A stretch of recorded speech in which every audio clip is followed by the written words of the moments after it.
At the weekend, there was only 2 attack stacks that was on everyone's lips.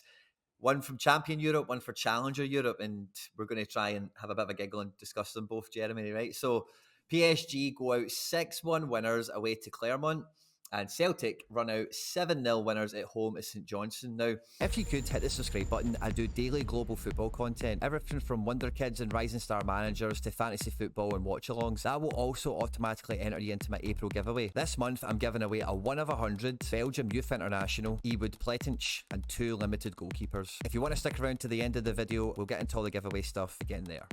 For anyone who's not totally up to speed with Ligue 1 or St Johnstone, they're both, relatively speaking, the same calibre of opposition for these teams. They're both like bottom of the table, like down there, fighting off relegation, not got much going on. And looking at the scores across both teams, there's plenty of greens and plenty of attacking output from both of them. And what I wanted to look at and think about was who has actually got the best attack here. Neymar, Mbappe, and Messi all ring out with 100s. And for Celtic, we had Jota, Giakoumakis, Maeda. And then if you go back further in the team, much deeper greens. But that was the front three. They rang out with 80, 67, and 78. The goals that PSG were scoring, Jeremy, how good were they?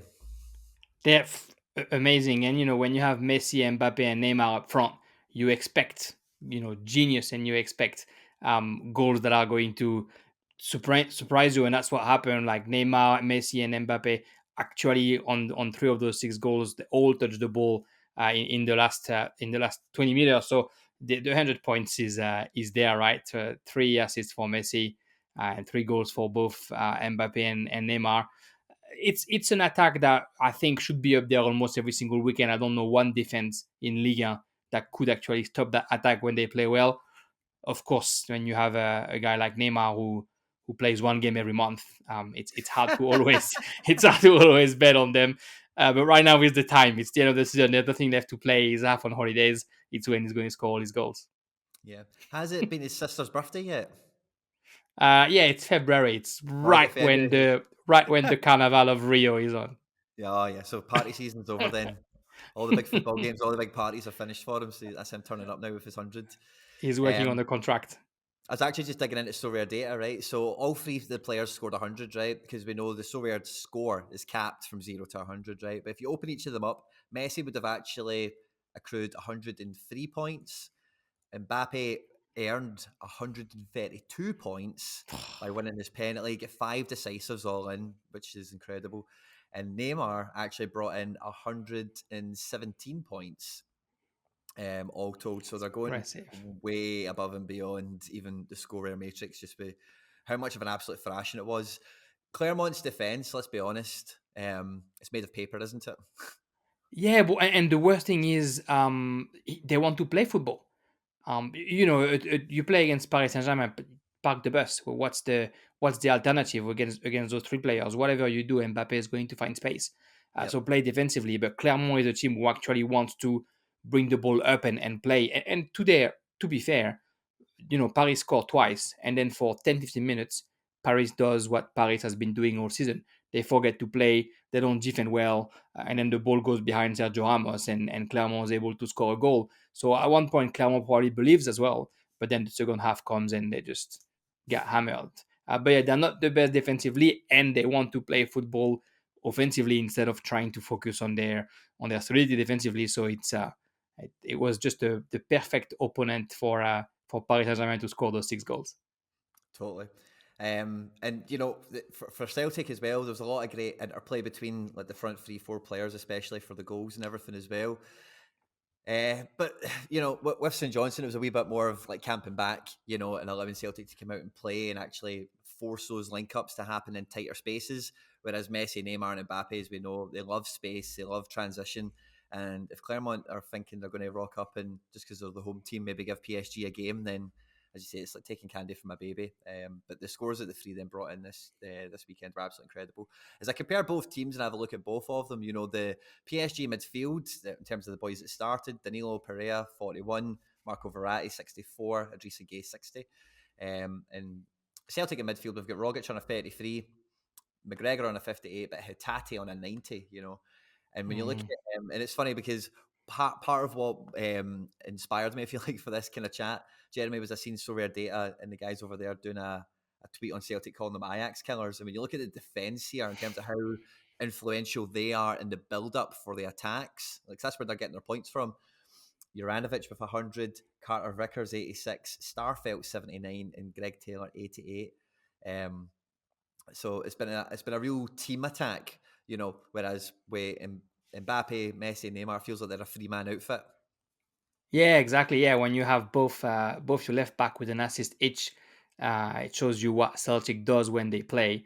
And it's no secret. I'm a big fan of Ange Postecoglou, the Australian coach of Celtic. And earlier we were talking about Pochettino. Talk about what tactics and real coaching is, and look at Postecoglou. He's trying to decipher what he does with his team tactics is the most interesting thing I've ever done. Like his teams are all over the place, but it all makes sense. It's all about offense. It's all about finding the entry space. It's not quite what Guardiola does, but instead that vein of always trying to find a way to bring more players up front to create more space and to put more balance in the other squad. And you see the results in a game like this weekend. Not a lot of team can actually play against a very defensive team and score 7, because at one point they're going to face the wall. But Celtic is a team, when they're coached so well by Postecoglou, who's actually able to break this and to try and find the space, and like you mentioned, bringing all the players up, even the defender, to try and bring that danger up still. Totally. For the Celtic score, it was 7-0. There was 5 different goal scorers, whereas also with PSG, we know there was just the 2.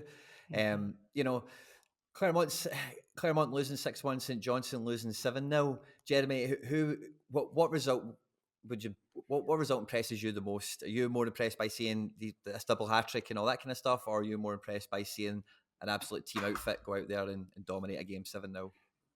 I guess I'm more about the team. It's going to make me sound like I'm anti Paris St Germain, but I'm more about the team, just because when Paris plays against Clermont, that's expected that they're going to put those 6 goals. But also, it's almost already written. Like I said, it's against a team that wants to play football, against a coach that says, I don't care how many goals we concede, I want my team to be able to show that they can score more, and against a team that always think that they can make it.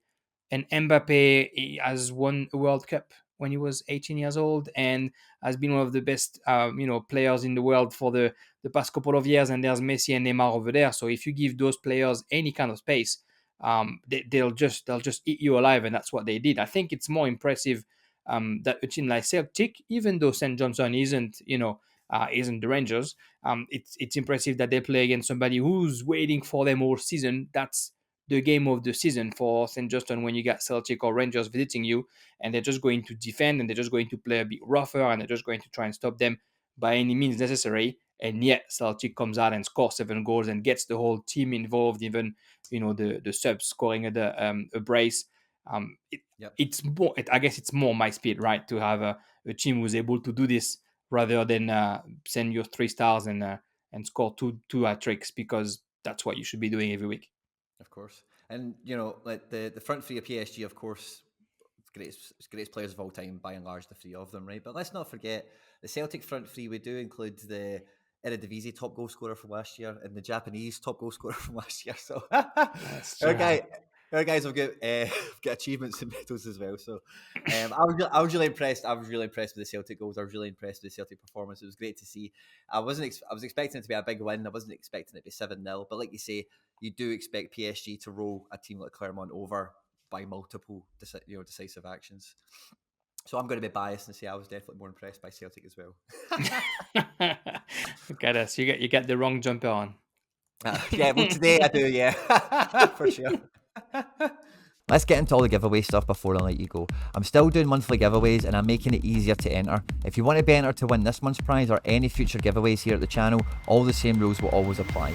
Hit the subscribe button. You need to be a subscriber to enter, then leave a comment down below. Each month, a random comment from a random video will be selected as the winner. So the more videos you leave a comment on, the better the chance you've got of winning any of my giveaways. All the winners are announced at the end of videos the same way as we're doing here. The best way to keep up with the content has always been to hit the notification bell with all notifications turned on. As always guys, if you've enjoyed the video today, I'd appreciate it if you hit the like button. On screen now is some other stuff that I've made that YouTube thinks you might enjoy. Stay out of trouble, and I'll catch you on the next one. Take care. Bye bye.